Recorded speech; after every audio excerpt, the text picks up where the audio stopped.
हमने स्टार्ट किया हुआ है chapter number 11 alcohol, phenol and ether. ये तीनों ऑर्गेनिक कंपाउंड्स वाटर के डेरिवेटिव्स होते हैं। आज हमने जो पढ़ना है ये है फिजिकल प्रॉपर्टीज ऑफ अल्कोहल। इसमें पहले आ जाए कलर है, इसके बाद सोलबिलिटी है, इसके बाद मेल्टिंग और बॉइलिंग पॉइंट्स हैं। पहले आ जाए कलर। जो होते हैं लोअर अल्कोहल्स, अल्कोहल्स के जो पहले मेंबर हैं जिसमें अल्काइल रेडिकल छोटा होता है, जिसमें number of carbon atoms come होते हैं, ये आम तौर पे कलरलेस होते हैं, लिक्विड फॉर्म में होते हैं, टॉक्सिक होते हैं। टॉक्सिक मतलब जहरीले होते हैं। इसकी स्मेल स्वीट होती है और इनका जो टेस्ट है बर्निंग होता है।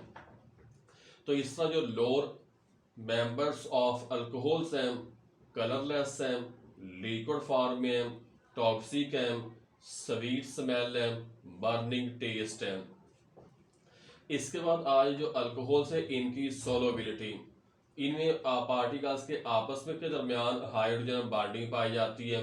जिस तरह मिसाल के तौर पे हमारे पास ROH है, ROH। इसी तरह हमारे पास डिफरेंट अल्कोहल के मालिक्यूल्स हैं जिसके दरमियान हाइड्रोजन बॉन्डिंग पाई जाती है। और अगर जो लोअर अल्कोहल्स हैं इससे हम वाटर में डिसोल्व करते हैं तो इसके दरमियान भी हाइड्रोजन बॉन्डिंग पॉसिबल होती है, जिसकी बुनियाद पे लोअर मेंबर्स ऑफ अल्कोहल पानी में हल हो जाते हैं। लेकिन जो होते हैं हायर मेंबर्स ऑफ अल्कोहल्स, जिसमें अल्काइल रेडिकल का साइज बड़ा होता है, नंबर ऑफ कार्बन एटम्स ज्यादा होते हैं, जिसकी वजह से इनकी वाटर के साथ हाइड्रोजन बॉन्डिंग बनाने की जो स्ट्रेंथ है, एबिलिटी है, कम होती है, डिक्रीज होती है और बाज दफ़ा डिमिनिश करती है। तो इस तरह हम कह सकते हैं कि जो लोअर अल्कोहल्स होते हैं वाटर में मोर सोलुबल होते हैं, और जो हायर अल्कोहल्स होते हैं ये पानी में लेस सोलुबल होते हैं या इनसोलुबल भी हो सकते हैं। इसके बाद आ गया मेल्टिंग एंड बॉइलिंग पॉइंट है। तमाम ऑर्गेनिक कंपाउंड्स की तरह जो अल्कोहल्स हैं इसमें number of carbon atoms increase करने से इनका मेल्टिंग और बॉइलिंग पॉइंट इंक्रीज करते हैं। लेकिन इसके अलावा एक और वजह भी है, क्योंकि इसके दरमियान हाइड्रोजन बॉन्डिंग पाई जाती है, जिसकी वजह से इनका मेल्टिंग और बॉइलिंग पॉइंट इंक्रीज करते हैं। मिसाल के तौर पे जो हमारे पास अल्केन्स का पहला मेंबर मीथेन है, दूसरा हमारे पास इथेन है, दोनों at room temperature gaseous state में होते हैं। लेकिन हमारे पास जो अल्कोहल्स का पहला मेंबर मैथानॉल, दूसरा एथानॉल, दोनों में हमारे पास कार्बन एटम रिस्पेक्टिवली 1 और 2 है। तो ये हमारे पास क्या जी इसे लिक्विड स्टेट में।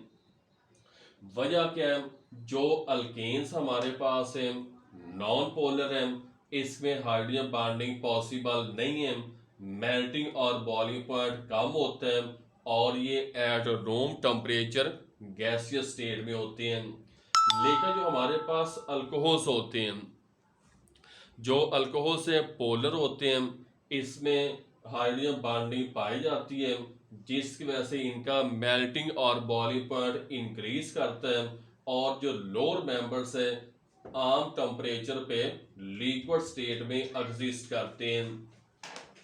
तो इस तरह जो फिजिकल प्रॉपर्टीज में हमने पढ़ा है कलर है, जो आमतौर पे हमारे पास कलरलेस होते हैं, लिक्विड होते हैं, टॉक्सिक होते हैं, स्वीट स्मेल होती है, बर्निंग टेस्ट होते हैं। सोलोबिलिटी आ जाएगा, ये क्या होता है वाटर में सोलुबल होते हैं due to formation of hydrogen bonding. लेकिन जो लोअर अल्कोहल्स होते हैं इनकी वाटर में सोलुबिलिटी ज़्यादा होती है और हायर अल्कोहल्स की कम होती है।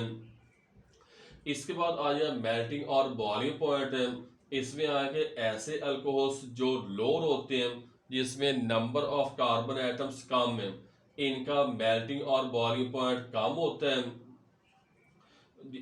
और दोबारा फिर जो दूसरे हमारे पास है हायर हाइड्रोकार्बन, जिसमें नंबर ऑफ कार्बन एटम्स ज़्यादा है, अल्काइल रेडिकल का साइज बड़ा है, इसका मेल्टिंग और बॉइलिंग पॉइंट ज़्यादा है। दूसरे नंबर पे क्या होते हैं एज कंपेयर टू अल्केन्स, इनका मेल्टिंग और बॉइलिंग पॉइंट ज़्यादा होते हैं due to presence of hydrogen bonding. जिस तरह मीथेन हमारे पास गैस है, मेथनॉल लिक्विड है, इथेन हमारे पास गैस है और इथाइल अल्कोहल है लिक्विड स्टेट में। इसके बाद हमने पढ़ना है रिएक्टिविटी ऑफ अल्कोहल्स। अल्कोहल्स के रिएक्शंस दो तरह के होते हैं।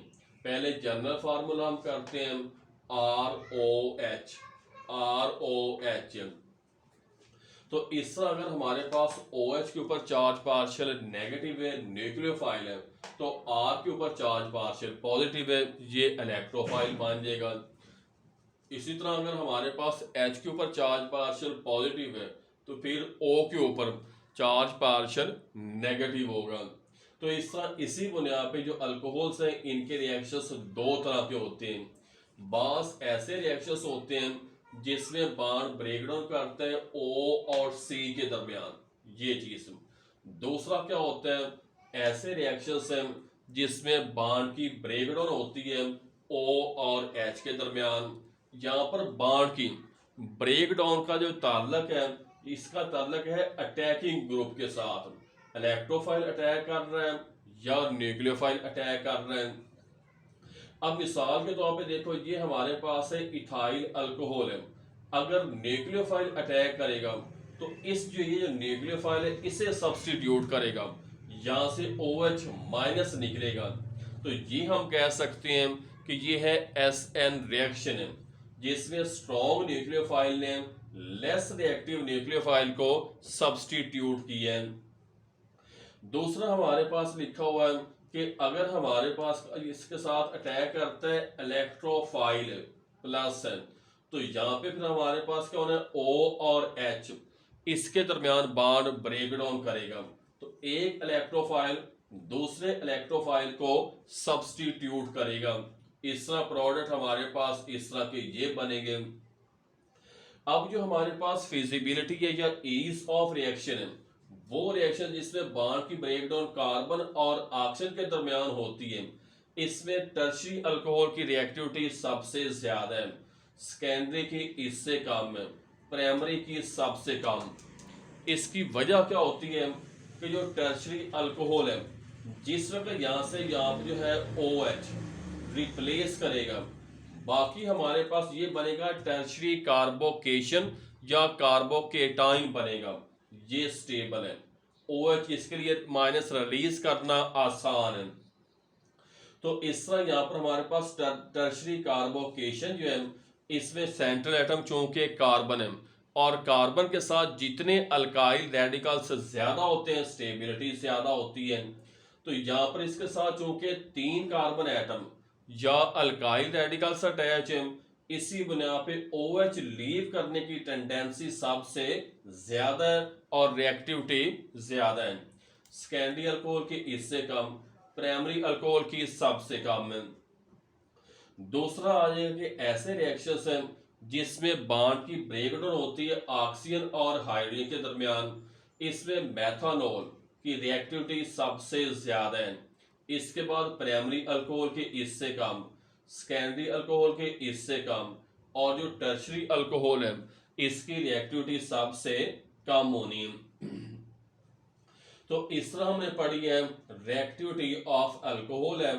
फार्मूला हमारे पास इस तरह आ जाएगा, दो तरह के रिएक्शंस हैं, बास में बॉन्ड C और O के दरमियान ब्रेक डाउन करते हैं, बाज दफा O और H के दरमियान ब्रेक डाउन करते हैं। वजह क्या है, अगर इलेक्ट्रोफाइल अटैक करेगा तो बॉन्ड यहाँ से ब्रेक डाउन करेगा O और H के दरमियान, और अगर न्यूक्लियोफाइल अटैक करेगा तो बॉन्ड की ब्रेकडाउन हमारे पास होनी है O और C के दरमियान, यहां से होनी है। अब इसके बाद अगर हमारे पास बॉन्ड की ब्रेकडाउन कार्बन और ऑक्सीजन के दरमियान हो रही है तो टर्शियरी अल्कोहल की रिएक्टिविटी सबसे ज्यादा है, सेकेंडरी अल्कोहल की इससे कम है, प्राइमरी अल्कोहल की इससे कम है। और अगर यहाँ पर अटैक करता है इलेक्ट्रोफाइल और यहाँ से H प्लस लीव करते हैं, O और H के दरमियान बॉन्ड ब्रेक डाउन करते हैं, तो इसका ऑर्डर ऑफ रिएक्टिविटी मेथनॉल की सबसे ज्यादा है, प्राइमरी अल्कोहल की इससे कम मैम, सेकेंडरी अल्कोहल की इससे कम मैम, और टर्शरी अल्कोहल की सबसे कम मैम।